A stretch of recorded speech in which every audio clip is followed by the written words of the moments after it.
BJP के सरकारों से पूछना चाहते हैं कि आप देश को डेटा दे दीजिए कि किसने धर्म बदल के वक्फ को दिया है प्रॉपर्टी।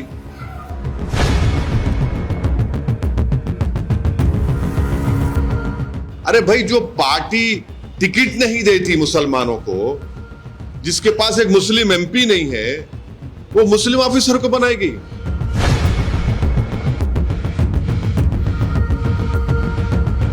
जो कानून मोदी सरकार ने बनाया है, मोदी गवर्नमेंट ने बनाया है, एनडीए ने बनाया है, इससे वक्फ प्रॉपर्टीज का तहफ्फुज नहीं होगा, प्रोटेक्शन नहीं होगा और एंक्रोचर्स को रिवॉर्ड किया जाएगा। वक्फ प्रॉपर्टीज में कोई डेवलपमेंट नहीं आएगा। तो इसीलिए हम उम्मीद करते हैं कि सुप्रीम कोर्ट जल्द से जल्द एक फाइनल डिसीजन लेने के लिए जो भी जरूरी इक़दाम करना है वो सुप्रीम कोर्ट करे।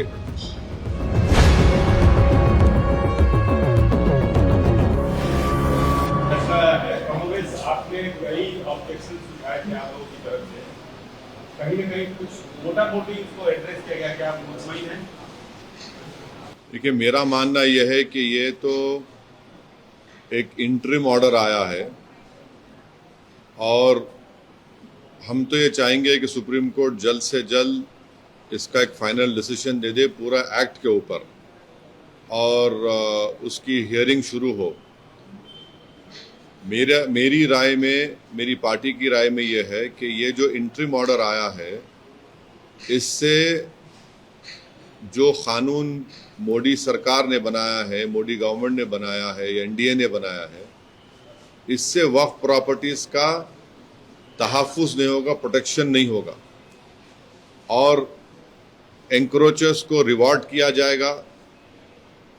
वक्फ प्रॉपर्टीज में कोई डेवलपमेंट नहीं आएगा। तो इसीलिए हम उम्मीद करते हैं कि सुप्रीम कोर्ट जल्द से जल्द एक फाइनल डिसीजन लेने के लिए जो भी ज़रूरी इक़दाम करना है वो सुप्रीम कोर्ट करे।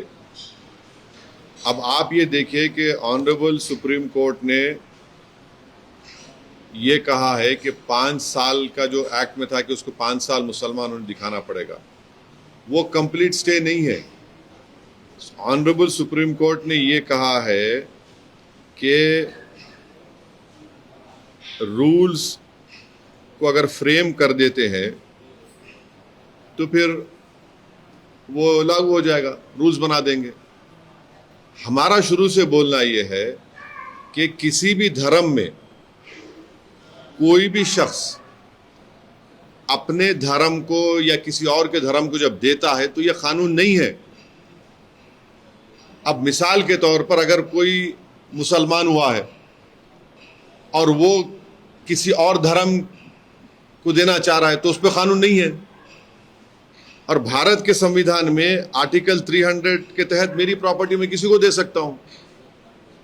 तो सिर्फ यही धर्म के मानने वालों के लिए इस तरह का प्रोविजन बनाना, और हम बीजेपी के सरकारों से पूछना चाहते हैं कि आप देश को डेटा दे दीजिए कि किसने धर्म बदल के वक्फ को दिया है प्रॉपर्टी। बताएं ना भाई, आप तो सरकार में हैं, किसने अपना धर्म बदलकर वक्फ को प्रॉपर्टी दिया है।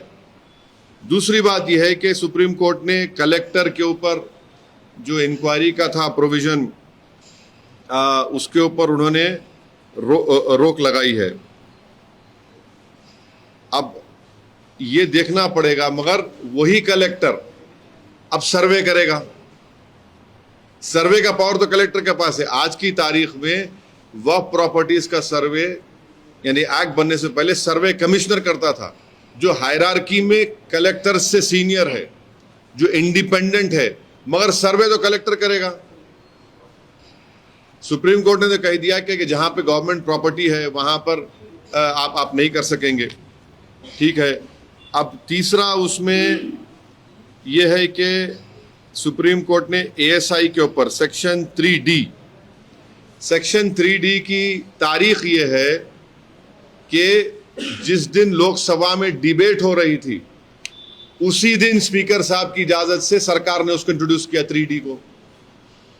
और मेरी आप डाइसेंट रिपोर्ट देखिए, मेरी डाइसेंट रिपोर्ट में फर्स्ट पेजेस में मैंने उसका पोस्ट किया था, वो उसमें आया भी नहीं। जेडब्ल्यूसी में लोकसभा में आपने पेश कर दिया। मैं पूरे लोकसभा राज्यसभा का वाहिद मेंबर था जिसने इसको अपोज किया था। आज सुप्रीम कोर्ट ने उसके ऊपर स्टे नहीं दिया। तो हम ये जानना चाह रहे, हमदुल्ला सईद जो लक्षद्वीप के मुस्लिम ट्राइबल एमपी हैं, अगर वो प्रॉपर्टी देना चाह रहे वक्फ को तो नहीं दे पाएंगे क्या? ये हमारा क्वेश्चन है। फिर एएसआई के ऊपर आप देखिए सेक्शन 3D जो है, एएसआई के ऊपर गवर्नमेंट ने ये कह दिया कि अब एएसआई की जो प्रोटेक्टेड मॉन्यूमेंट होगा वक्फ वो प्रॉपर्टी नहीं रहेगी। तो मैं तो लूज कर दिया ना अपनी प्रॉपर्टी को। भाई ये प्रोटेक्टेड मॉन्यूमेंट है, मस्जिद है, मगर ओनर वक्फ है। आप बोल दिए नहीं, अब सरकार ने कह दिया उसको 3D को कि नहीं, cannot be declared as waqf. Religious practice चलते रहेगी मगर वक्फ मालिक नहीं रहेगा, उसका एएसआई मालिक हो जाएगा। तो कैसे होगा भाई? एएसआई तो आया कब? जो प्रोटेक्टेड मॉन्यूमेंट है वो 400 साल पुराने हैं। एएसआई का एस्मार कानून तो 58 का है, उससे पहले अंग्रेज है, उसका क्या होगा फिर? ये एक है। फिर जो सुप्रीम कोर्ट ने वक्फ इवैक्यू प्रॉपर्टीज के बारे में भी स्टे नहीं दिया। आप पूरे वेस्टर्न उत्तर प्रदेश में चले जाइए, पंजाब में, हरियाणा में, अब उसका मालिक वक्फ नहीं रहेगा, उसका मालिक तो गवर्नमेंट हो जाएगी, कलेक्टर हो जाएगी। ये एक है। फिर सीओ को सुप्रीम कोर्ट ने कहा कि एज फार एज पॉसिबल मुसलमान सीओ को बनाइए। गवर्नमेंट क्या करेगी कि कोई कैपेबल मुसलमान हमको मिला ही नहीं। As far as possible supreme court ने कहा, गवर्नमेंट कहे हम तो मिला ही नहीं हमको। अरे भाई, जो पार्टी टिकट नहीं देती मुसलमानों को, जिसके पास एक मुस्लिम एमपी नहीं है, वो मुस्लिम ऑफिसर को बनाएगी। इंटेलिजेंस ब्यूरो में कितने मुस्लिम ऑफिसर है बताइए?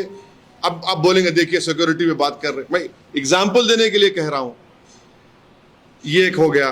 गवर्नमेंट का आप देखना, बीजेपी सरकारें बोलेगी नो, नहीं, एज फार एज पॉसिबल कोशिश करो, आप नहीं मिलेगा, नहीं बनाएंगे। और फिर दूसरा उसमें जो सुप्रीम कोर्ट ने स्टे रिफ्यूज किया वो है मैंडेटरी रजिस्ट्रेशन। सुप्रीम कोर्ट ने कहा कि नहीं, पहले था, ऐसा था, ठीक है, अब डॉक्यूमेंट कहां से लाएंगे? डॉक्यूमेंट कहां से लाएंगे बताइए? डीड कहां से लाएंगे? कागज कब से लिखना शुरू हुआ? 350 साल पुराने का क्या करेंगे बताइए? और फिर नॉन मुस्लिम को आप मेंबर बना रहे हैं वक्फ बोर्ड में, क्यों बनाएंगे नॉन मुस्लिम को मेंबर भाई? ये आर्टिकल, मेरी नजर में आर्टिकल 26 का वायलेशन है ये।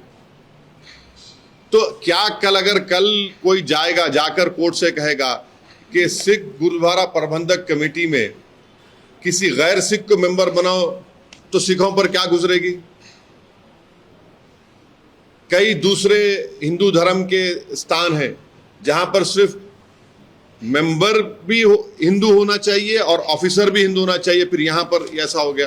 तो इसीलिए जरूरी है कि एक फाइनलिटी के लिए एक सुप्रीम कोर्ट इसका फाइनल डिसाइड करे। लिमिटेशन एक्ट आप बताइए, लिमिटेशन एक्ट अगर देखिए कहीं वक्फ की प्रॉपर्टी मुझे मालूम हुआ वहां पर लोग कब्जे में है, मैं अब केस नहीं डाल सकता उनके ऊपर। माने मैं एनक्रोचर को रिवॉर्ड हो रहा है, जो केस चल रहा है वो तो चलेगा, लिमिटेशन एक्ट अप्लाई नहीं होगा। मगर जब मैं केस नहीं डाला और मुझे मालूम हुआ, क्योंकि अगर आप रिपोर्ट पढ़ेंगे वक्फ कमेटी की, पार्लियामेंट की, कितने स्टेट्स ने सर्वे किया वक्फ प्रॉपर्टीज का बताइए? सिर्फ 7 स्टेट्स ने किया था। तो आज मैं लिमिटेशन एक्ट में जो लोग कब्जे में है वो उसके मालिक बन जाएंगे।